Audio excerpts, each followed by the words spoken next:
தமிழக வெற்றிக் கழக தலைவர் விஜயின் சென்னை பரப்புரை திடீர் ரத்துக்கான காரணம் என்ன? தாவேக தரப்பு சொல்லும் தகவல் என்ன என்பதை விவரிக்கிறார் செய்தியாளர் மணிகண்டன். மணிகண்டன், வணக்கம். தாவேக தரப்பிலிருந்து என்ன சொல்றாங்க? இதற்கான விளக்கம் என்னவாக இருக்கிறது? விவரங்களை நீங்க பதிவு செய்யலாம்.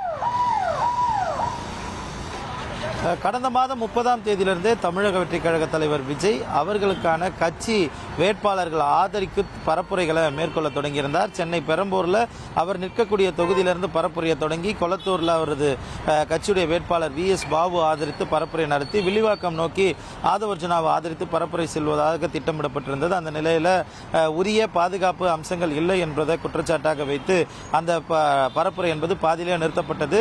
இந்திய தலைமை தேர்தல் ஆணையர், தமிழ்நாட்டுடைய தலைமை தேர்தல் ஆணையர் ஆகியோர்களுக்கு கட்சியுடைய முக்கிய நிர்வாகிகள் கடிதம் எழுதி இது போன்ற பாதுகாப்பு குறைபாடுகளை சரி செய்ய வேண்டும் என்ற கோரிக்கைகளை முன்வைத்திருந்தனர். இந்த நிலையில் இன்று வில்லிவாக்கம் தொடங்கி அண்ணா நகர், விருகம்பாக்கம், தியாகராய நகர் ஆகிய பகுதிகளில் தமிழக வெற்றிக் கழகத்துடைய வேட்பாளர்களை ஆதரித்து பரப்புரை மேற்கொள்ள தமிழக வெற்றிக் கழக தலைவர் திட்டமிட்டிருந்தார். முறையே அந்தந்த தொகுதிகளுடைய ரிட்டர்னிங் ஆபீசர், தேர்தல் நடத்தும் அதிகாரிகளிடம் மனுவும் கொடுக்கப்பட்டிருந்தது.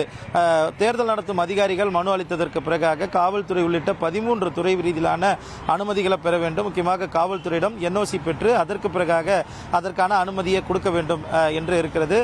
முக்கியமாக காவல்துறை, மாநகராட்சி, பொதுப்பணித்துறை உள்ளிட்ட துறை ரீதியிலான அனுமதிகள் ஒரு இடத்துல ஒரு வேட்பாளர் பரப்புரை மேற்கொள்வதற்கு அளிக்கப்பட வேண்டும். அந்த அடிப்படையில் நேற்றைய தினம் 4 இடங்களில் 2 இடங்களுக்கு அனுமதி வழங்கப்படுகிறது. வில்லிவாக்கம் சிட்கோ நகரிலும் அதே போல தியாகராய நகரில் முத்துரங்கன் சாலை, எப்போதுமே பொதுக்கூட்டம் நடத்தக்கூடிய அந்த முத்துரங்கன் சாலை பகுதியிலும் தமிழக வெற்றிக் கழகத்துடைய தலைவர் விஜய் வாகனத்தில் நின்று பரப்புரை மேற்கொள்வதற்கு அனுமதி வழங்கப்படுகிறது. ஆனால் அவர்கள் கேட்ட இடத்துல கேட்ட நேரத்தில், குறிப்பாக 12லிருந்து 1 மணிக்கு தான் வில்லிவாக்கத்தில் தொடங்குவதற்கு அனுமதி வழங்கப்பட்டிருப்பதாகவும், மாலை 2லிருந்து 6 மணி வரை தியாகராய நகர் பகுதியில் அனுமதி கேட்டதாகவும், ஆனால் 1 மணியிலிருந்து 2 மணி வரை தான் தியாகராய நகர் பகுதியில் அனுமதி வழங்கப்பட்டிருப்பதாகவும், வில்லிவாக்கத்திலிருந்து தியாகராய நகர் பகுதிக்கு 1 மணி நேரத்தில் செல்ல முடியாது எனவும், அது மட்டுமல்லாமல் வாகனங்களிலேயே இருக்கக்கூடிய லவுட் ஸ்பீக்கர்ஸ் மூலமாகத்தான் பரப்புரை மேற்கொள்ள வேண்டும் என்று தெரிவிக்கப்பட்டிருப்பதாகவும், அந்த அறிவுறுத்தலின் பேரில் வாகனத்தில் இருக்கக்கூடிய லவுட் ஸ்பீக்கர்ஸ் மூலமாக பரப்புரை மேற்கொள்ள இயலாது, 1 மணி நேரத்தில் பயணம் செய்ய இயலாது என்பது குற்றம் சுமத்தி காவல்துறையை பொறுத்தவரையில் கூடுதலான நிபந்தனைகளை தமிழக வெற்றிக் கழகத்திற்கு அளிக்கின்றனர் என்பதை புகாராக அளித்து இந்த பரப்புரை என்பது இன்று கடைசி நேரத்தில், நேற்று இரவு 10:30 மணி அளவில் ரத்து செய்யப்பட்டிருக்கிறது. இந்த நிலையில் அடுத்த கட்டமான விஷயங்கள் குறித்து ஆலோசிப்பதற்காக நேற்று மாலை 6 மணிக்கு தேனாம்பேட்டையில் இருக்கக்கூடிய தமிழக வெற்றிக் கழக அலுவலகத்திற்கு வந்த விஜய் கட்சியுடைய பொதுச் செயலாளர்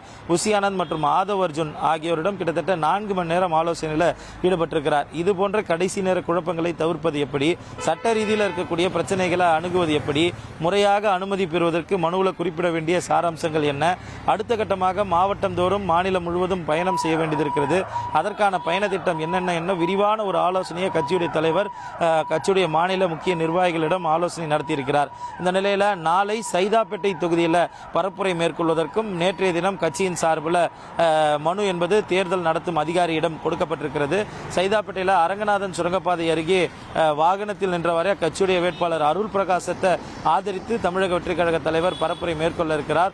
அதற்கான அனுமதி என்பது நேற்று கொடுக்கப்பட்டிருக்கிறது. இன்று மாலைக்குள்ளாக தேர்தல் நடத்தும் அதிகாரி RO காவல்துறையோட அனுமதி கிடைத்ததற்கு பிறகாக அது குறித்து முடிவெடுக்க இருப்பார். அந்த நிலையில் நேற்று, அதாவது இன்று நடைபெற வேண்டிய பரப்புரை நாளைய தினம் மற்றொரு சைதாப்பேட்டை உள்ளிட்ட மற்றும் ஒரு 2 தொகுதிகளோடு சேர்த்து நடப்பதற்கு அனுமதி கேட்டிருக்கிறது தமிழக வெற்றிக் கழகம். உங்களுடைய விரிவான தகவல்களுக்கு நன்றி மணிகண்டன். 1,27,00,000 மனங்களை வென்ற தந்தி டிவி யூடியூப் சேனல். தவிர்க்க முடியாத தம்ப்நெயில்ஸ், கலக்கலான கான்டென்ட்ஸ். நீங்களும் இந்த குடும்பத்தில் இணைய இப்பவே சப்ஸ்கிரைப் பண்ணுங்க. அசுரபலம் கொண்ட எங்கள் டிஜிட்டல் கரங்களில் உங்கள் விளம்பரங்களை சேர்க்க வாட்ஸ்அப் பண்ணுங்க. 893988883778. Email advtthanditv@dttv.in.